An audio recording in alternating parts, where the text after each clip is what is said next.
Jamaah Nasir di Kabupaten Goa, Sulawesi Selatan turut menggelar salat Idul Adha yang bertepatan dengan pelaksanaan Lebaran Ormas Muhammadiyah pada 28 Juni 2023.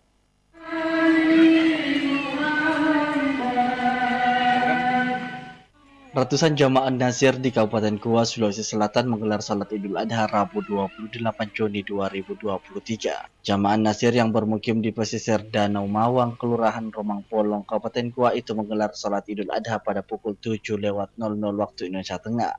Penetapan hari Idul Adha ini dilakukan dengan menggunakan metode hisab atau perhitungan bulan. Pimpinan jamaah Nasir yang bertindak sebagai imam sekaligus khatib menekankan sikap sabar sebagaimana Nabi Ibrahim bersama istri dan anaknya saat mendapat perintah untuk berkorban oleh Tuhan. Selain itu, sikap toleran juga perlu ditonjolkan dalam menyikapi perbedaan penetapan hari raya Idul Adha.